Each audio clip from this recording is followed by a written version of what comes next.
For this video, we're going to take this quick change system top plate and we're going to mount it onto this older Reading model 7-1 single stage press.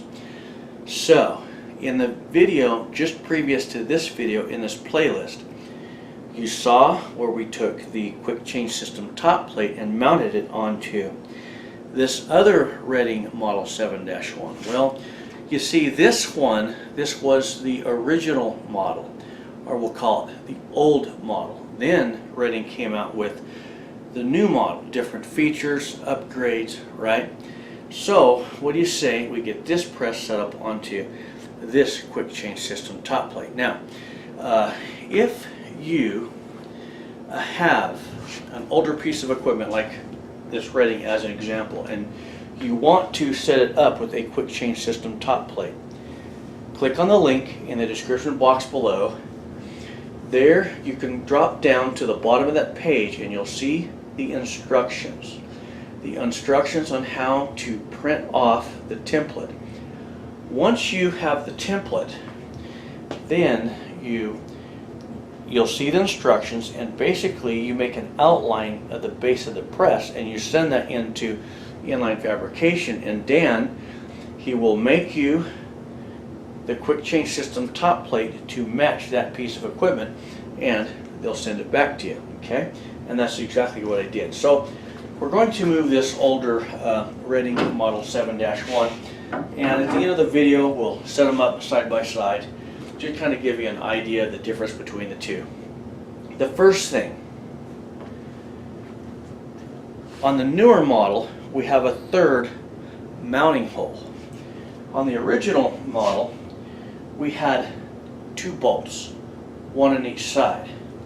This one we have the bolt holes, one on each side, but now we have the third to the rear. Okay, so what we're going to do, just like the last video, we have the rail system by Inline Fabrication.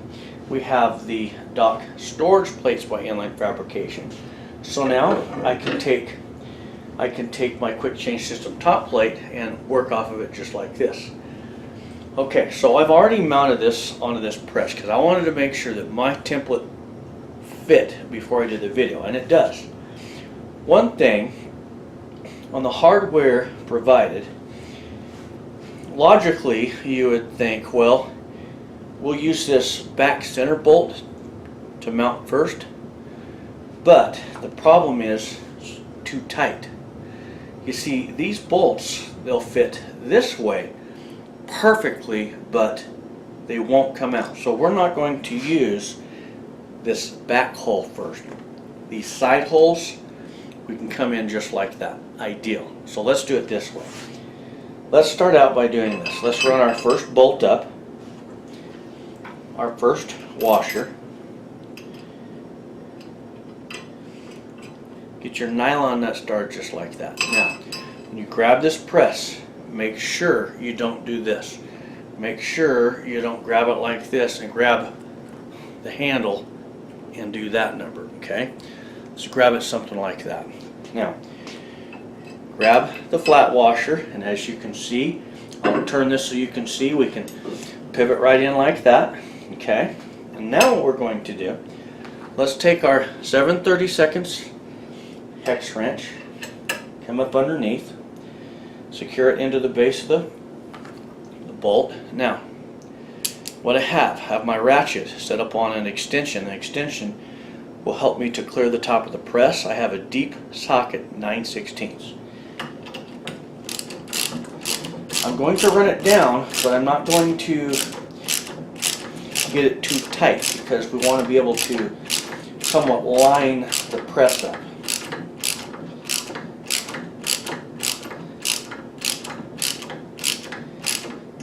Now, I'm going to show you a little trick. I didn't want that too tight. I think I'm okay. Better back that off a little bit. I'm going to show you a trick. Like on the last press that we did, the other model 7-1, we came to here.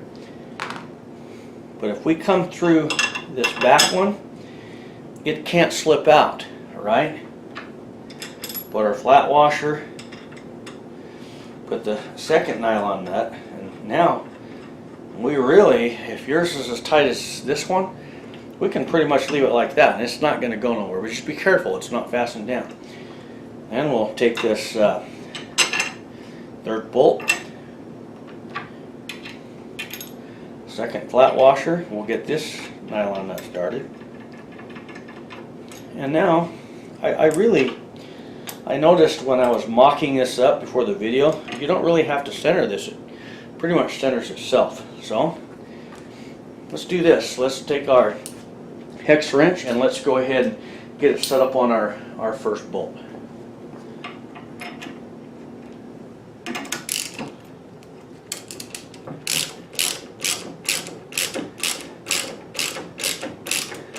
And I'm pretty flush on the plate, so I say let's just go ahead and we'll tighten her all the way. Normally on these plates I snug them up, but when you have the plate sitting like this with the full weight of the press is going to come down even on it, and you pretty much, I think you'll find you're pretty much good to tighten it up.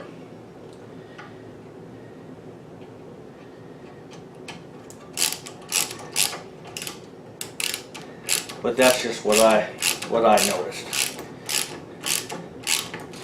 What you don't want to do is have that plate not completely flush on the base and warp it, okay? But you can pretty much tell that the press is all the way tightened down.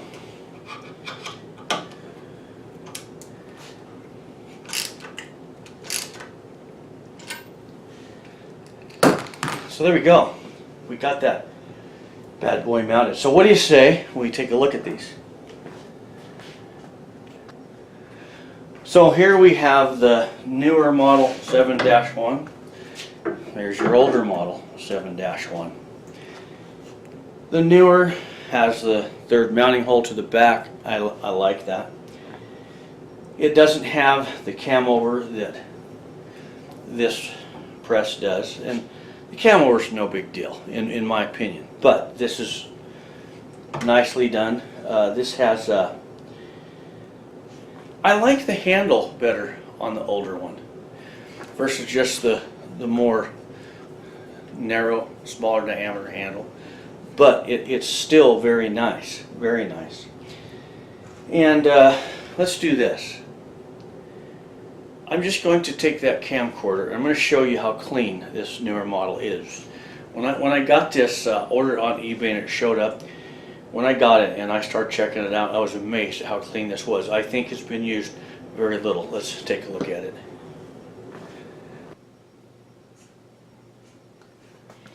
Let's drop this handle and I'll let you check this ram out.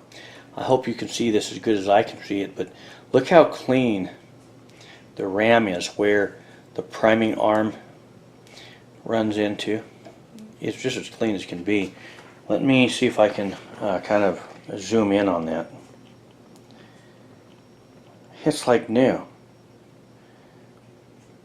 Look at the condition of the primer cup. I have the small priming cup with this. I have the instructions to that and the instructions to how the press functions.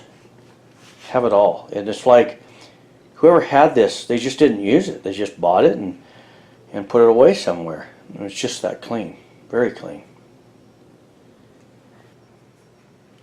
So what do you say before we drop that ram, we put a little bit of oil on it. And what I have, this is just some CLP, you know, pretty much. Whatever you have, you get on there. Little oil, little gun oil, right? There we go.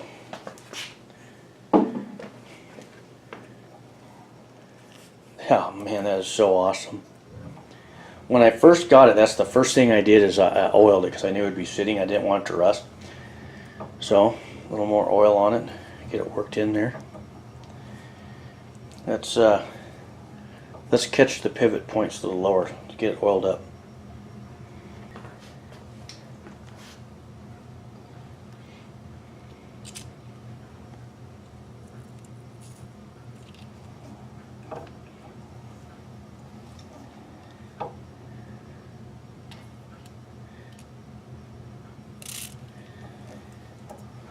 That is so nice. I'm going to have a lot of fun on this, and you will see this in a future load series. Definitely more than just one future load series. Very nice. Let's check the top end out. While we're here, you know, wouldn't be too polite, would it? This one, when I disassembled it, I oiled it and I put it together, so it's already pretty smooth.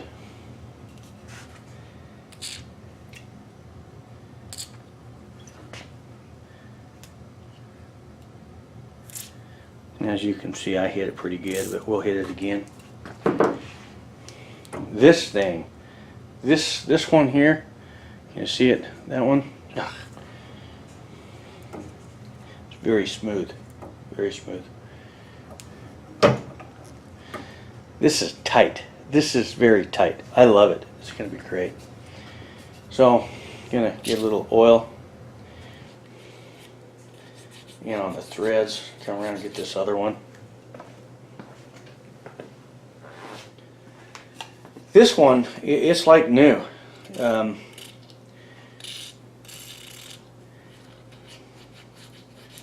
Like new.